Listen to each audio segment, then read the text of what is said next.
Watch this clip. A talented DB is in position to make a play, but they just turn the wrong way and they just can't locate the ball in time, which led to a touchdown. In this play too, he's leaning and locating, but he's not executing properly. Check out the difference between the first two plays and these two right here by Derek Stingley. He's tracking the ball properly, leaning and locating, tracking it at this highest point. And right here, the same thing. He's leaning, locating, and he sees that the ball is behind his line of vision, so he flips his head and makes a play.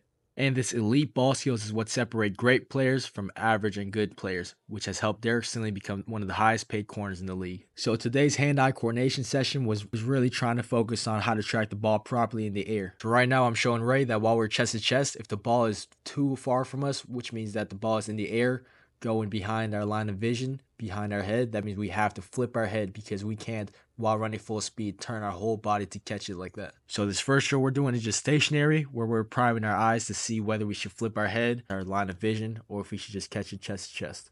And our next progression is to do it while we're moving. So we're focusing here, tracking the ball properly, and trying to catch it at the highest point. And right here, you'll see Ray catching it wrong. While you can do this, it's really hard for you to do in-game while you're running full speed. So it's easier for you to turn your head, similar to how Derek Stingley did in that clip against Auburn. Just like he did right here. And then now we're doing the other side where we're starting at stationary, just focusing on tracking the ball. A coaching point for this drill, especially when you're flipping your head, is that you have to track from top down. The ball is going to be in the air, and you have to look from the top down, which means you look up at the sky and then track your eyes down towards the ground. The ball is already going to be in the air when you're running, so you want to stay looking up first. And another coaching cue is you want to turn your chin as fast as you can, and you want to flip your head fast because the ball is going to get there real quick. You don't want to lose it while the ball's in the air, so you want to flip your head as fast as you can by putting your chin up at a 45 angle to flip your head. And then now we're doing the opposite way where we're starting from a lean and locate position, and we'll flip our head if need be, if it's behind our head. If it's behind our head, because it's harder for us to catch it when the ball is behind us, kind of similar to like a back shoulder throw for the quarterback. It's harder for us to be in that position unless we have to Odell it in a way. So this is the exact situation that Derek Stingley was in the second clip in the video, where he had to turn his head, flip it, and he could catch it. So of course, when we're running full speed, it's hard for us to kind of lean back with our, in this instance, our right hand trying to catch the ball versus you flipping your head and making it easier for yourself. And as always, we want to flip our head quick, track the ball top down, and we want to catch it at the highest point. And finally, we're doing the other side right here. And in this clip, I'm explaining to Ray that when you track the ball in the air, you can't track it like a receiver where we're looking in with our eyes only, trying to track the ball, fade with it, because we have to compete with it. We have to flip our head as quick as we can and try to find it at the highest point by putting our chin to a 45-degree angle and tracking the ball from top down. And the reason why Ray has a tennis ball in each hand is just to make it hard for him to catch the tennis ball and just really using his fingertips and licking the ball in.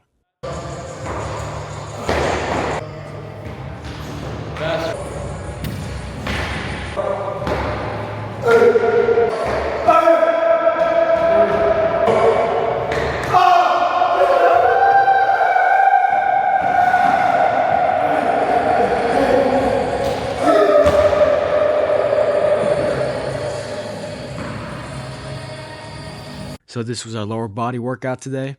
And so after our warm-up, we started off with some reverse and over the guy symmetrics as our warm-up and activation.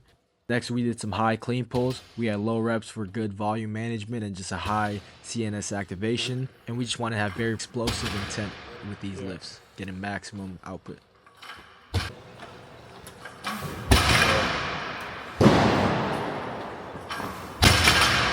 From there, we hit pin quarter squats.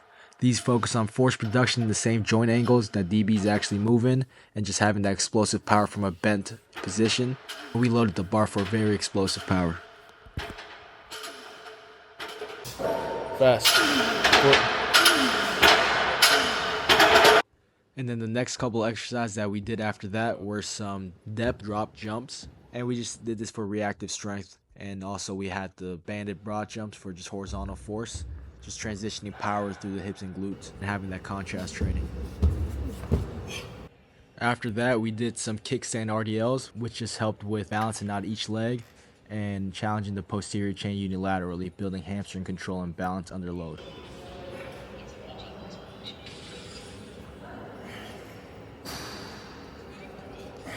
And then just to add on to the knee health, we just did some Patrick step-ups on the slant board. just working on our VMOs. And one of our last exercises that we did was some single leg calf raises with the dumbbell, just working on our calves and helping with our ankle too. And we paired that up with some tibialis raises just to help with our tips and helping with injury prevention, especially for knee health. Finally, just as a core finisher, we had decline weighted sit-ups.